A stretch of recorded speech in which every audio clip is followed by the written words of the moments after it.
ce que nous allons vous montrer, c'est un certain nombre de films qui nous montreront la persona de Dali, puisque évidemment, on ne pouvait pas faire ce festival d'histoire de l'art consacré au rire et consacré bien sûr à l'Espagne, sans évoquer le personnage de Dali, qui sera d'ailleurs également très présent par le fait que dans Art et Caméra, dans le cinéma de l'Ermitage, nous présentons aussi des films, Un chien andalou, et puis L'Âge d'or que Buñuel a fait, mais sur un scénario que Dali aussi avait contribué à concevoir. Donc, comme vous le constatez, et c'est assez évident, notre intervenante, Montse Aguer, que certains d'entre vous, j'imagine, connaissent bien, qui est la directrice de la fondation Dali à Figueras, n'a pas pu être parmi nous. Et donc je suis Thierry Dufresne, j'enseigne l'histoire de l'art contemporain à l'université de Nanterre. J'ai été l'un des commissaires de l'exposition que certains peut-être d'entre vous ont vue au Centre Pompidou il y a 2 ans. Et j'ai demandé donc à Gabriel Montua, que je vais vous présenter, donc, qui est ici, qui vient de Berlin, où actuellement il travaille à la National Gallery. Et donc je lui ai demandé de participer à cette intervention intitulée Dali, heure espagnole et montre molle. Oui, je m'aperçois que j'ai contrevenu au protocole qui était... Mais je vais vous donner la parole, voilà. Donc je finis en présentant Gabriel. Donc Gabriel a fait sa thèse, donc il est docteur, sur Dali et les médias.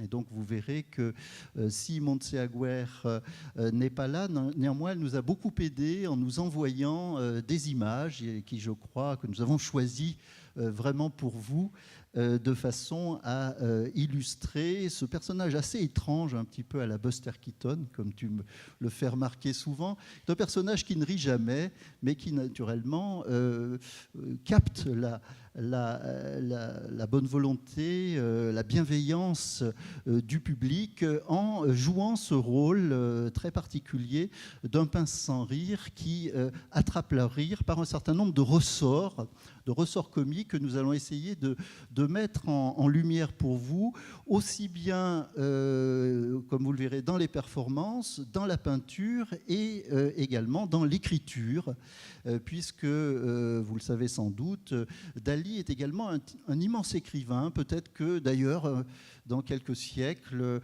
on le considérera autant comme un écrivain que comme un peintre. Certains diront peut-être plus comme un écrivain que comme un peintre, mais en tout cas, nous allons essayer de vous le montrer. Alors, je vous donne la parole, même si c'est un deuxième temps. C'est pas grave. Bonjour, mesdames et messieurs.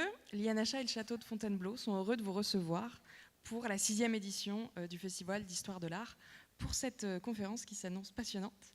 Et je tenais à préciser que si vous avez des questions, la discussion se poursuivra pendant une demi-heure dans l'espace des Amis du Festival de l'Histoire de l'Art, cours de la Fontaine. Donc ne vous inquiétez pas. Et bien, profitez de cette conférence. Donc merci. Journal d'un génie, 1964, Gallimard. Quelques extraits. Mai 1953, le 12. La jalousie des autres peintres a toujours été le thermomètre de mon succès.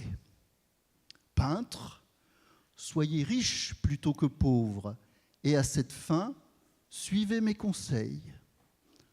Honnêtement, ne peignez pas malhonnêtement.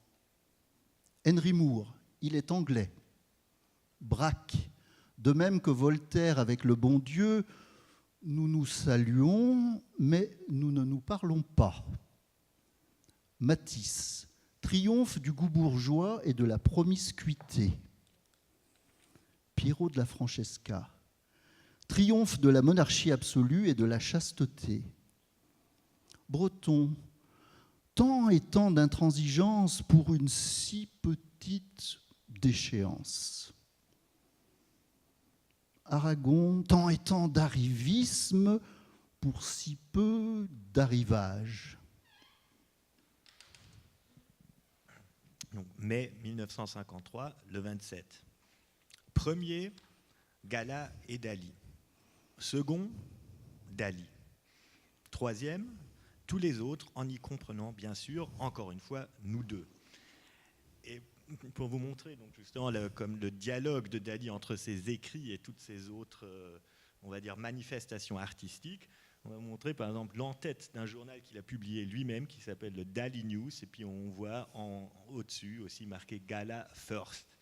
Donc là aussi on remarque qui est le et les premiers. Septembre 1953, le 6.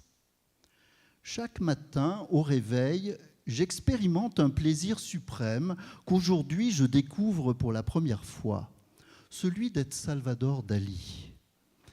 Et je me demande, émerveillé, ce que va encore faire de prodigieux aujourd'hui ce Salvador Dali.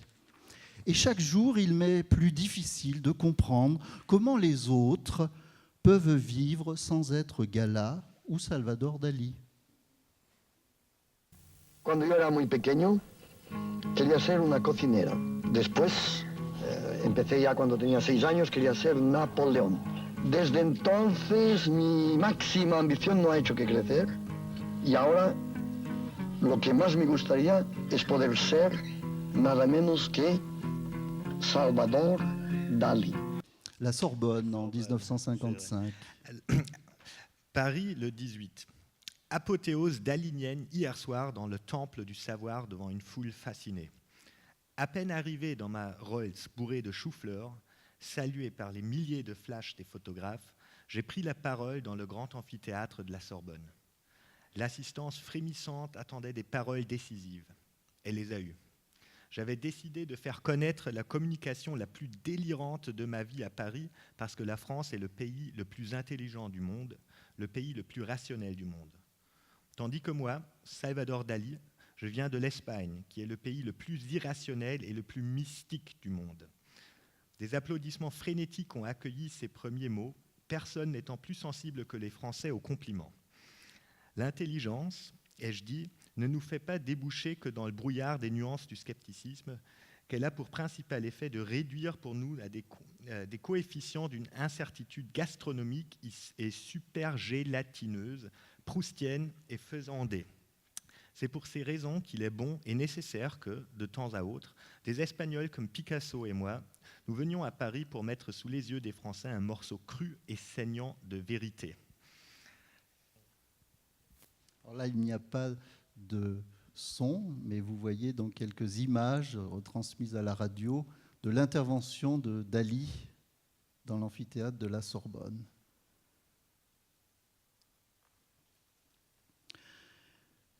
La critique.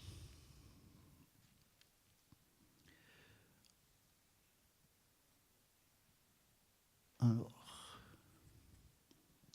il y a une gradation dans le malheur de la peinture non figurative.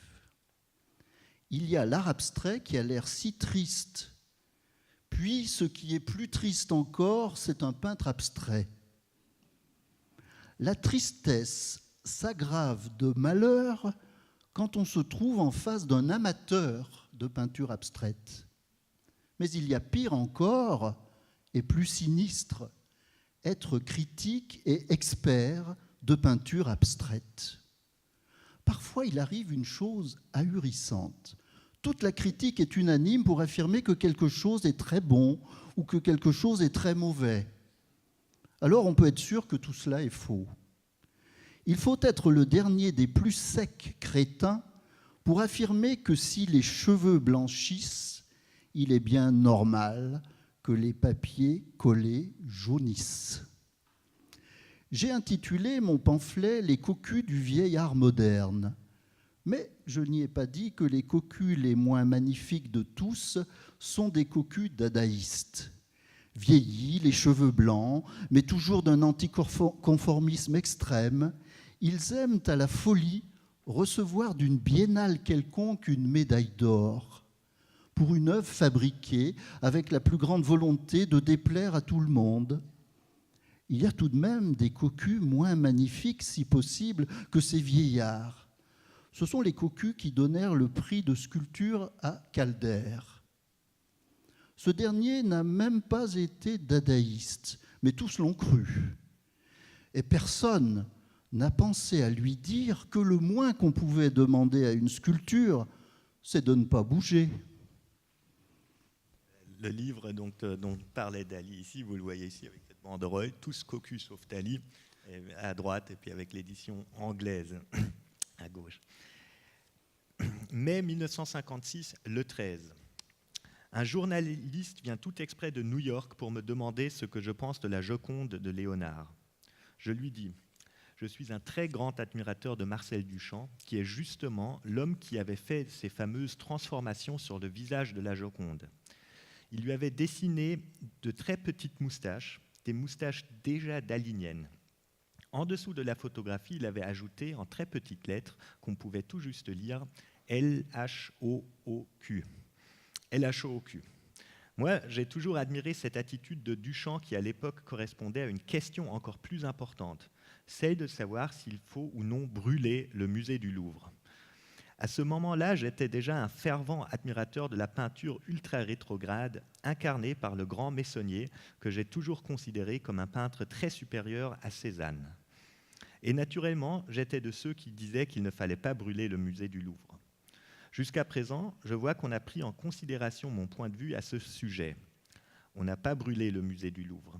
Il est évident que si on décide brusquement de l'incendier, il faut sauver la Joconde et, le cas échéant, même la transporter à toute vitesse en Amérique.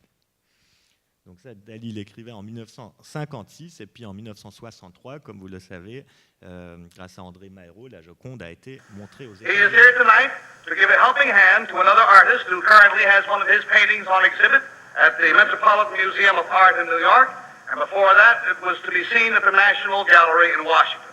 Now, for the benefit of those of you around the country who have not had the opportunity to see this masterpiece, here is Salvador Dali's presentation of Leonardo da Vinci's Mona Lisa.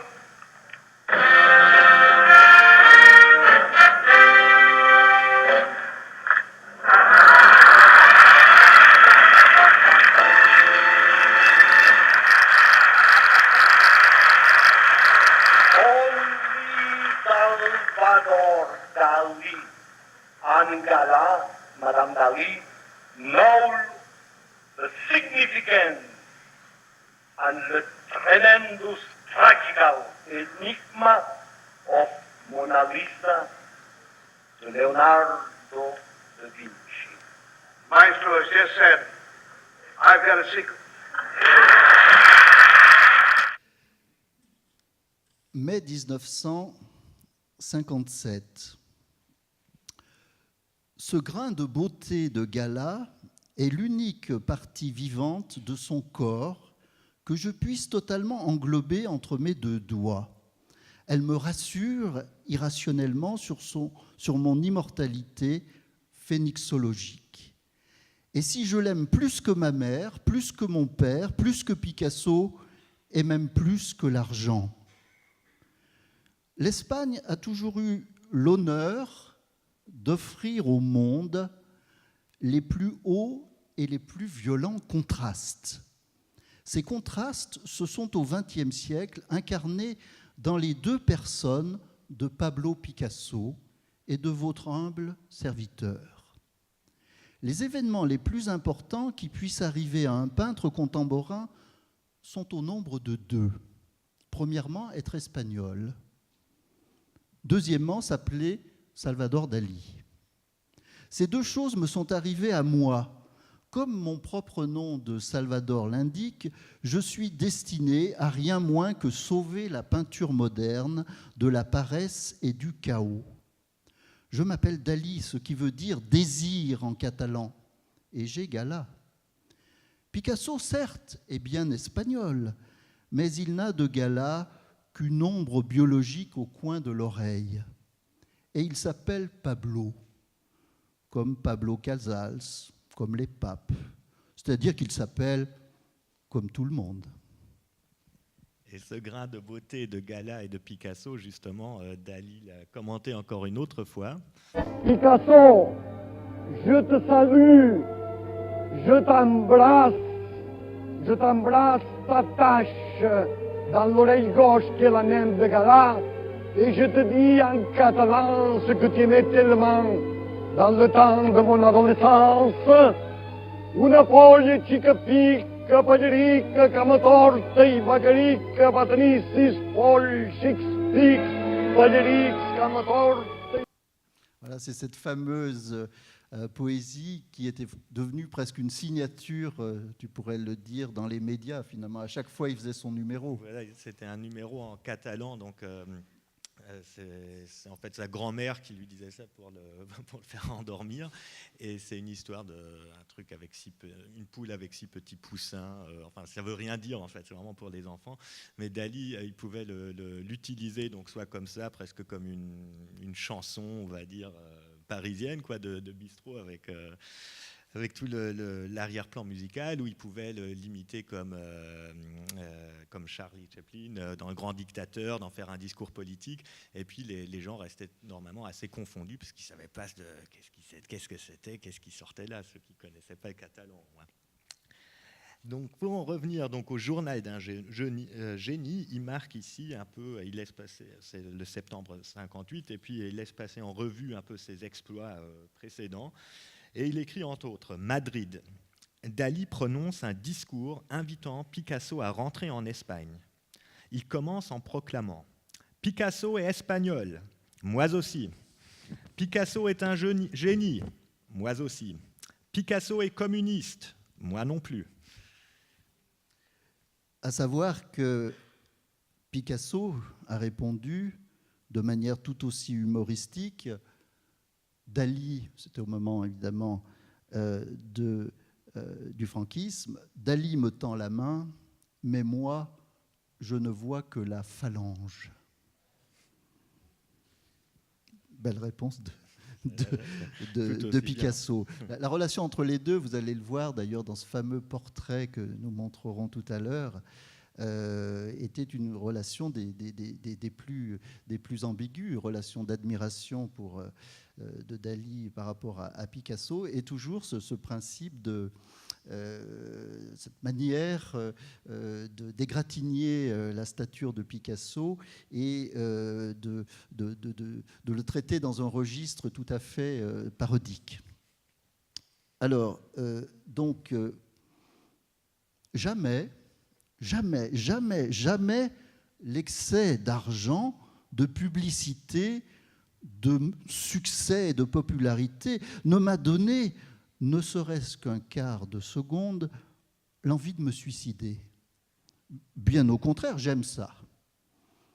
Dernièrement, un ami qui ne pouvait pas comprendre que tout ce bruit ne me fasse pas souffrir me demanda, tentateur, « Alors, vous ne ressentez aucune sorte de souffrance avec tant de réussite ?» Non. Et suppliant, même pas une toute petite sorte de névrose? Son expression voulait dire par charité. Non, répondis-je catégoriquement. Puis, comme il était excessivement riche, j'ajoutai, je peux vous prouver que je suis susceptible d'accepter $50 000 tout de suite, sans broncher. Et vous voyez donc que chez Dali, les choses se font toujours écho. Donc il reprend le même sujet sous un autre angle dans un autre livre publié en 1966, Les Entretiens avec Alain Bosquet, où on retrouve donc ce passage. Alain Bosquet lui demande « Un milliardaire vous demande de ne pas peindre pendant 1 an. Combien d'argent devrait-il vous verser ?»« Oh, pas beaucoup, quelques millions. » »« De quoi ? ?»« De dollars, bien entendu. Soyons pratiques. 3 millions de dollars par an et je ne touche pas un pinceau. » Alain Bosquet. Je me rappelle la réflexion que vous m'aviez faite dans les années 50. Vous me disiez, dès mon enfance, j'ai décidé de traverser la vie en étant légèrement multimillionnaire. Oui, la leçon m'est venue très tôt. j'avais appris que Cervantes, la plus grande gloire de l'Espagne, avait terminé sa vie en prison. J'ai aussi appris que sur les bancs de l'école que Christophe Colomb, qui nous avait tout de même offert un continent tout entier, a été, dès son retour, jeté en prison pour avoir contracté des dettes. J'ai donc décidé, devant ce cuisant souvenir de 2 expériences illustres, de prendre des précautions indispensables aussitôt que possible. Pour devenir célèbre, il fallait que je fasse un stage en prison. Et pour m'en tirer, il fallait que j'accumule quelques millions. Ces 2 choses accomplies, la vie devenait possible. Gare de Perpignan, c'est encore toi. Septembre 1963, le 19. Eh bien, ce 19 septembre, j'ai eu à la gare de Perpignan une espèce d'extase cosmogonique plus forte que les précédentes. J'ai eu une vision exacte de la constitution de l'univers. L'univers, qui est l'une des choses les plus limitées qui existent, serait, toute proportion gardée, semblable par sa structure à la gare de Perpignan, à la seule différence près que là où se trouve le guichet, il y aurait dans l'univers cette sculpture énigmatique dont la reproduction gravée m'intriguait depuis plusieurs jours. La partie vide de la sculpture se trouverait quantifiée par 9 mouches originaires de Boulou et une seule mouche à vin qui serait l'antimatière. Lecteur, regarde mon illustration et souviens-toi que toutes les cosmogonies naissent ici. Bonjour. Donc la gare de Perpignan, comme vous le savez, est vraiment un des dadas que Dali a ressorti très souvent. Et puis la ville de Perpignan elle-même, d'ailleurs, s'en est trouvée très bien. Et puis ils ont organisé une petite réception pour Dali en 1965, dont on va montrer quelques...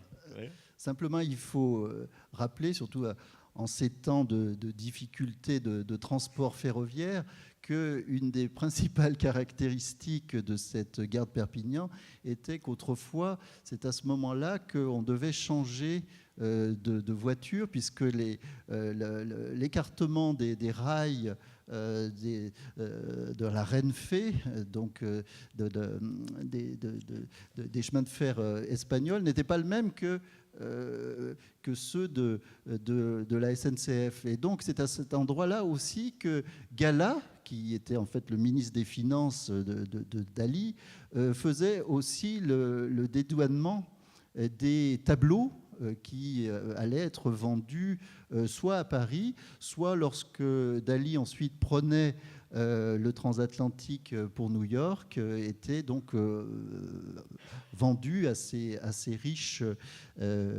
amateurs américains. Donc il y avait là une sorte de moment de transition qui était propice à la rêverie, selon Dali, et il avait vu effectivement que les éléments du tramway, par exemple, les fils du tramway, tous ces éléments-là pouvaient nourrir, par une sorte d'amplification épique, qui est un ressort de son comique, figurer une image de l'univers en expansion. Et d'où cette importance. Et maintenant, tu peux envoyer le... Justement, ça, c'est un truc très, très important chez Dali, ces 2 univers. L'univers très privé, reclus à Portligat, ou Cadaqués, en Catalogne, et puis l'univers de la télévision, des médias, l'univers du personnage public. Et puis Perpignan, c'est justement le moment où ça change. Mais regardons plutôt. Donc tout ça a été retransmis après le journal télévisé de 8 heures, je crois. Donc vraiment après les informations en 1965. Dali saluait et embrassait la foule qui s'était massée sur son passage. Il songeait à la rencontre qu'il allait avoir avec le père de l'antigravitation, le docteur Pagès. Une théorie, l'antigravitation, qui, liée à la théorie dalinienne de l'hibernation, doit, paraît-il, bouleverser l'univers. À la gare de Perpignan, il est 17h21. Dali est happé par la foule. Il fait la connaissance du docteur Pagès et il est littéralement porté vers le hall de la gare de Perpignan, centre de toutes les merveilles du monde. Là, c'est le secrétaire général de la mairie, M. Loustalot, qui va le recevoir. Dans la l'absence de monsieur le député maire, je suis très heureux de vous souhaiter une cordiale bienvenue dans notre belle ville de Perpignan et dans ce hall de la gare de Perpignan que vous aimez tant. Merci. Bravo!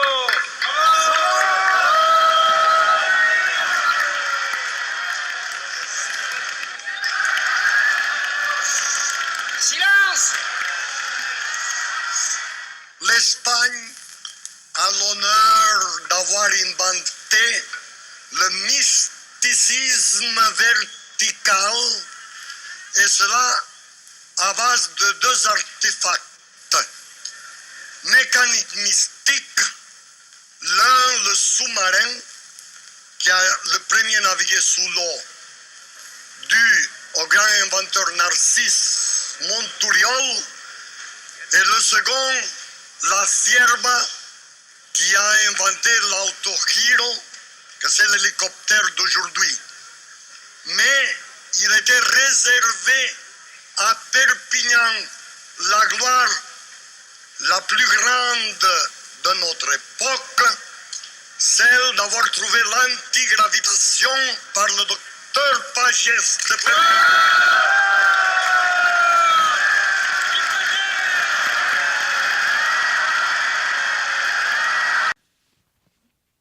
Bien, donc vous pouvez mesurer dans cet extrait que nous vous avons présenté un certain nombre des caractéristiques que j'évoquais tout à l'heure de la persona de Dali. Vous l'avez peu vu rire ou sourire, ce n'est pas le cas, mais en revanche, vous avez vu combien la réalisation de son personnage, par l'excès, par une forme de typification, par également la constante oscillation entre l'ultra-local, ce qu'il appelait l'ultra-local, vous l'avez vu pour Perpignan, mais c'est aussi le cas pour Cadaqués, et l'universel, c'est-à-dire au fond les deux éléments des infinis pascaliens, comment ils renversent l'un dans l'autre, trouvant toujours une loi universelle dans l'élément le plus local. Donc c'est ce que l'on peut constater aussi dans sa peinture, dont nous allons maintenant explorer avec vous quelques éléments. Ah oui, alors non, faut le passer, ça. Ah, faut le passer. Ouais, explique. C'est juste aussi pour montrer ce que justement l'ultra-local et l'universel, c'est ça, comme on l'a déjà dit plusieurs fois, et que Dali était à la fois, enfin, c'était vraiment un pionnier avec l'engagement avec les médias de masse.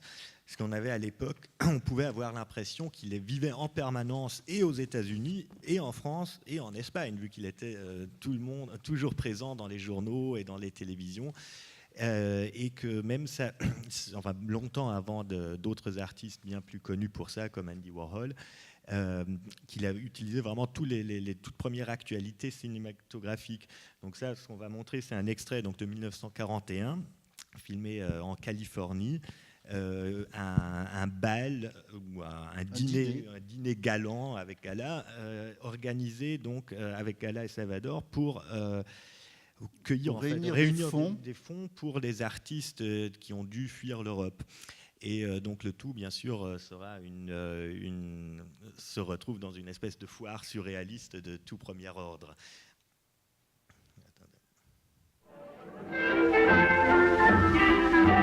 Mr. Salvador Dali gives a party. The Spanish painter of surrealism dresses Mrs. Dali in a unicorn's head, just to start things off.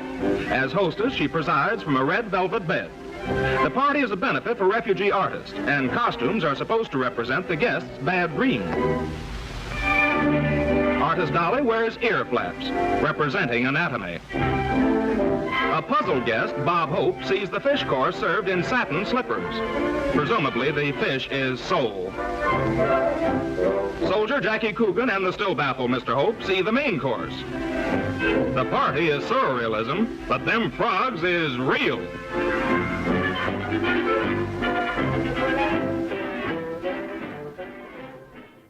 Donc maintenant, nous souhaitons aborder en quelques tableaux que nous avons sélectionnés dans une œuvre évidemment profuse, complexe, et en tout cas très longue également dans sa pratique, quelques éléments du comique dalinien et quelques termes que nous vous proposons, qui sont bien sûr d'abord ce que lui-même développait dans son texte sur les objets à fonctionnement symbolique, à savoir la notion d'abord de transsubstantiation. Le comique pouvant être obtenu par une transformation d'un élément dur, par exemple, d'un élément d'architecture, comme celui de l'Art Nouveau, qu'il prisait particulièrement pour avoir consacré un article important à Antoni Gaudí, comme vous le savez, et développer cette idée que l'architecture pourrait être molle. Vous voyez ici que la volute de l'Art Nouveau, ainsi que cette jeune femme que vous voyez, qui est tout simplement un élément, une illustration d'un menu d'un de ces cabarets de Barcelone. Donc la transsubstantiation consiste à traiter un élément d'un matériau particulier en y substituant une qualité particulière qui est donc cette mollesse. Alors, vous voyez que ce principe peut s'adapter également à des tableaux très connus comme celui de l'Angélus, qui a été un des thèmes qu'il a particulièrement traité couramment. Donc, vous allez voir en quelques tableaux comment ce thème, ici nous sommes en 1929, c'est un tableau qui s'appelle Le Grand Masturbateur, qui est effectivement un autoportrait où l'on reconnaît notamment ses longs cils, sa phobie pour les sauterelles. Vous voyez qu'il y a une sauterelle qui lui parcourt le visage, notamment près de la bouche, et cette transformation donc de l'appareil architectonique moderne style en une peinture à grande plasticité, qui coule et qui va permettre, nous lui avons emprunté le titre. Vas-y. Donc aussi, oui. Juste entre parenthèses, il y a cette fameuse anecdote aussi d'une rencontre entre Dali et Le Corbusier. Et Le Corbusier, à la fin d'un long silence, parce qu'ils avaient bien sûr, c'était des pôles complètement opposés, demandait alors, Monsieur Dali, comment voyez-vous l'architecture du futur? Dali aurait répondu molle et poilue. Donc ça, quand on voit ça, et le moderne, oui, on comprend, quoi. Mais aussi, c'est pas simplement donc l'architecture qui est molle, aussi les montres molles. C'est peut-être l'image la plus célèbre de Dali, quoi, maintenant au MoMA à New York. La légende le veut justement que Dali était tout seul un soir, Gala était au cinéma, et il dînait tout seul, un morceau de camembert qui était déjà bien fait, qui commençait à couler, et que donc l'image avec le paysage caractéristique pour Dali des années de Cadaqués, Cap Créus, le Cap Créus à Port-Ligat, donc il y avait l'arbre, il y avait déjà tout, aussi donc cette figure au milieu, vous reconnaissez, c'est un peu le grand masturbateur qu'on avait vu avant, oui. De nouveau, mais la peinture restait encore un peu vide, il manquait encore quelque chose. Puis en regardant donc fondre ce camembert, il s'est dit que ça serait le moment peut-être de mettre genre justement des montres, et les montres molles sont donc devenues comme on le voit aussi par le titre qu'on a choisi, un des gadgets ou des trouvailles ou des icônes, on va dire, de Dali au point de vue global. Alors deux points à ajouter. Dali, vous le savez, a fait de ce tableau une sorte de manifeste de la rencontre, ou plutôt même d'ailleurs de la préfiguration par l'art de la science moderne, fondée évidemment sur la théorie de la relativité. Et il a ainsi montré qu'il avait su, par une forme de qualité propre au génie, donner l'image de ce qu'était un temps non métrique, non mécanique, mais un temps sans doute avait-il dû trouver long la soirée qu'il avait passée sans gala, mais en tout cas l'idée que l'on a chez Bergson, par exemple, de la durée, c'est-à-dire d'un temps qui n'est pas seulement le temps que nous donne la montre, mais bel et bien le temps ressenti, c'est-à-dire la durée. Il y a des moments qui passent plus vite que d'autres, des moments qui passionnent, d'autres qui retiennent, ou, dit-on, on s'ennuie.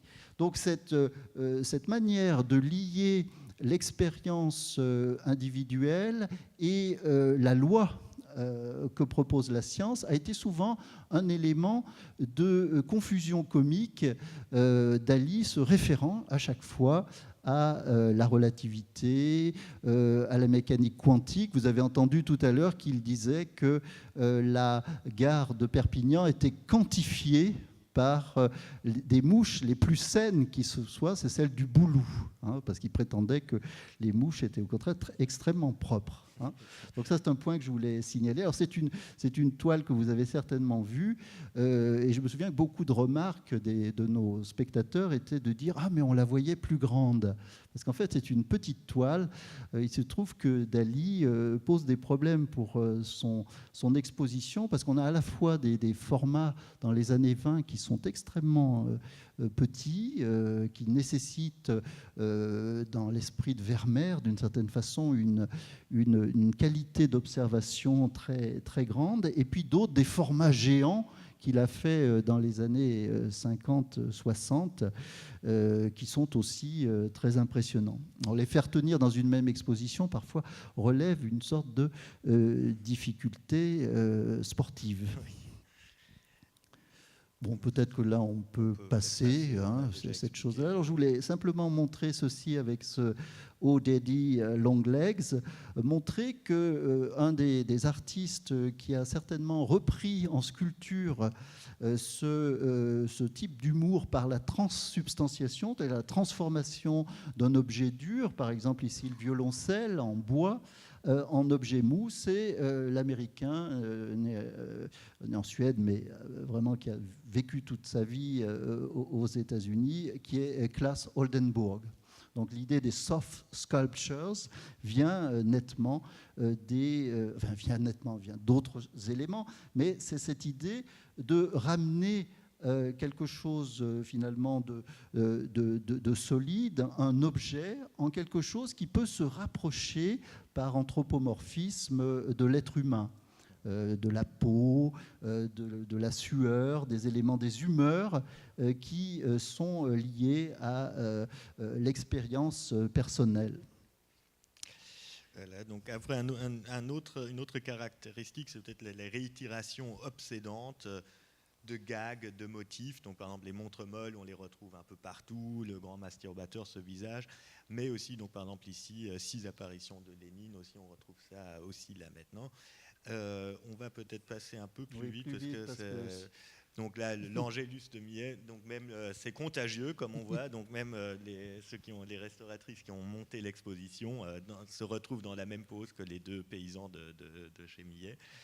La caricature. Donc, alors voilà, un tout petit mot sans s'y attarder, sur ce portrait de Picasso de 1947. Donc vous y retrouvez les cornes du Minotaure, bien entendu, et vous voyez que dans cette sorte de cuillère qui lui parcourt la bouche, vous avez un petit instrument de musique, une sorte de luth, qui fait allusion à la poésie de Picasso. Vous voyez également que Dali lui donne un œillet, ce qu'on ne donne jamais, vous savez, notamment à un acteur ou à une actrice.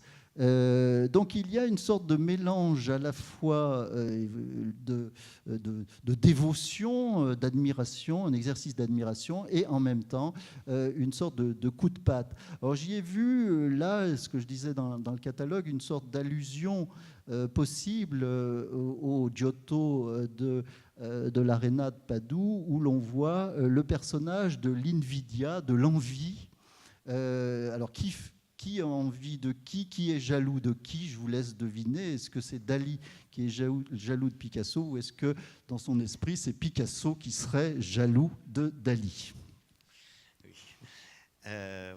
Donc ça, cette confrontation avec les peintres, on retrouve ça surtout avec l'art moderne. Cézanne, on a déjà entendu, beaucoup moins bien que Ernest Meissonnier, et quelqu'un aussi qu'il aimait bien, enfin un de ses martyrs préférés, c'était donc Piet Mondrian, que vous voyez ici rapidement.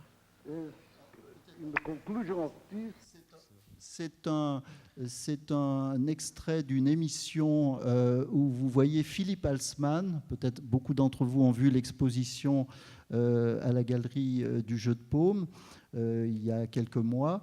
Philippe Halsmann est à gauche ici et il filme Dali pour la télévision américaine, Dali qui présente évidemment un schématisme de l'œuvre de Mondrian et dont vous allez voir qu'il le prend de nouveau comme Picasso, comme un élément à la fois d'admiration puisqu'il le choisit et aussi de dénigrement.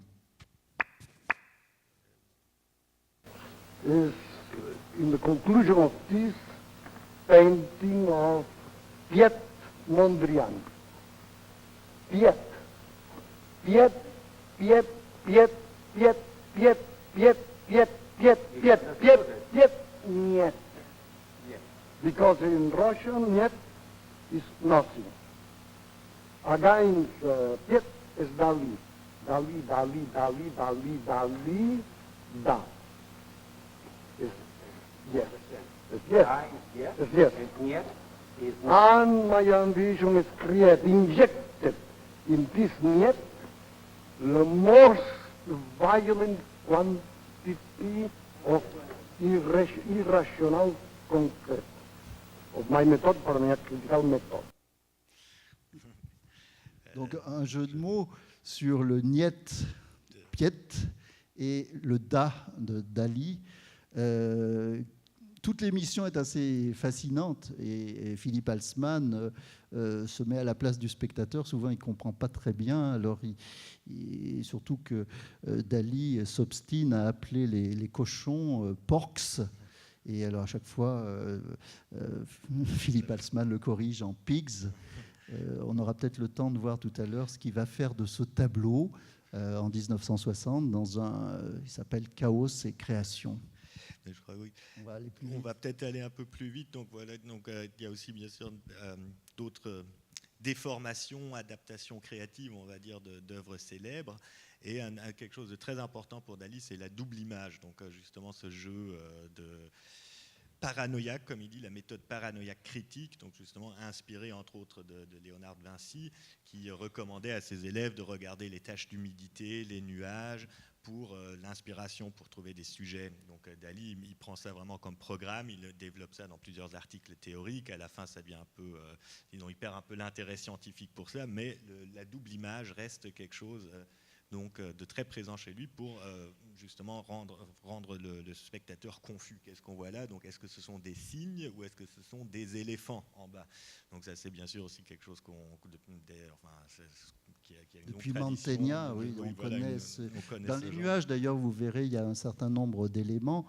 C'est cette ambiguïté visuelle sur laquelle il joue fréquemment. Donc c'est ça, paranoïa critique, donc paranoïa en fait comme quelque chose de contagieux, quoi.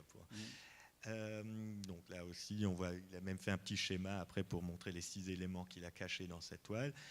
Il y a aussi plus fort qu'Andy Warhol. Plus fort qu'Andy Warhol, justement. Donc Warhol, Marilyn et Mao en haut et en bas. Et puis Dali, avec l'aide de nouveau de Philippe Halsmann. Une Mao Marilyn. Et c'est un autoportrait, parce qu'on voit encore, vous voyez les moustaches encore à gauche et une montre-molle qui pend encore là d'une des moustaches. Sinon, donc voilà, d'autres transformations, des jeux d'analogie, donc comme le récepteur du téléphone devient un homard, avec toutes les implications freudiennes, psychanalytiques. Oui, il y a une chose qu'on peut dire. Vous savez que dans son essai sur le rire, Bergson il cite Jean-Paul Richter, et il cite notamment cette phrase, enfin cette définition, l'aurore, un homard qui cuit. Et Dali, justement, a repris cette idée du téléphone Homard, du combiné, qui, par analogisme, c'est un ressort qui apparaît très, très fréquemment, c'est le fait qu'un objet industriel va ressembler, comme le combiné d'un téléphone, va ressembler aux pinces d'un homard. Et donc, le système de dérivation sémantique et visuelle fait que, par emboîtement d'images, petit à petit, le combiné devient les pinces du homard. Et bien sûr, le trait rouge contraste parfaitement au trait noir des combinés de l'époque. Et évidemment, Jeff Koons s'en sera quelque peu inspiré. Donc voilà, on le voit très bien aussi dans ce veston aphrodisiaque qu'on va montrer très rapidement en action. Maître, ce veston d'intérieur, habituel? Je l'use uniquement dans des moments de très grand compromis sentimental. Le titre, c'est un veston aphrodisiaque. Dans chacun des vers doit contenir du pipermine. Et à l'intérieur de chaque viscosité piperminesque doit contenir une mouche morte, afin qu'au moment de la cristallisation du pipermine, les yeux paraboliques des mouches restent gravés comme dans un fossile atavique. Pipermines. Ceux qui ont vu l'exposition souvent nous disaient qu'on les avait complètement crétinisés, au sens de Lautréamont qui disait qu'il voulait qu'on inscrive sur sa tombe, que le lecteur inscrive sur sa tombe, il m'a beaucoup crétinisé. Parce que les mouches piperminesques était devenu quelque chose qu'on ne pouvait plus, parce qu'on l'entendait en permanence, qu'on ne pouvait plus oublier. Donc vous l'avez vu ici dans cette vue d'exposition. Donc on finit peut-être rapidement juste avec une dernière caractéristique. Donc ça c'est le changement de l'échelle. Donc comme ici les lèvres de Mae West, qui deviennent un vrai sofa sur lequel on peut s'asseoir avec les tableaux derrière. Donc ça aussi c'est un autre jeu que vous voyez dériver de la paranoïa critique et des images multiples. Une vue d'installation. Ça c'était l'exposition de 79 dans le forum du centre Georges Pompidou avec cette fameuse traction en suspens. Et après, donc on retrouve bien sûr ça aussi dans le théâtre du musée Dali. Montseguer aurait pu vous en dire plus là-dessus. Dernière chose, la lévitation. Donc ici on voit par exemple une des Madones en train d'être en l'air, suspendue, aussi avec toute la théorie scientifique de l'antimatière, des antiprotones.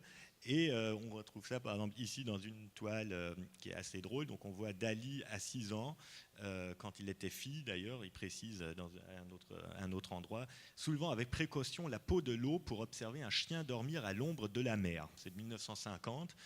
Et donc on doit ça à Jean-Claude Liebenstein qui a retrouvé ce motif-là dans un dessin animé de Tex Avery de 1937 qu'on va passer en finale.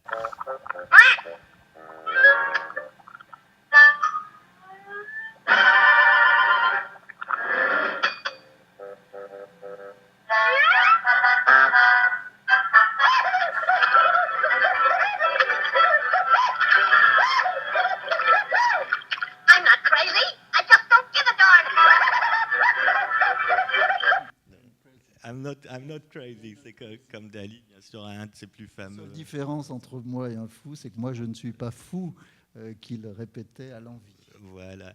Donc ça pour justement en finir justement sur la lévitation avec ces fameuses photos encore de Heitzmann, comme vous l'avez pu voir au jeu de paume, toute la série des Jump, il y en avait aussi pas mal donc avec Dali. Merci de votre attention.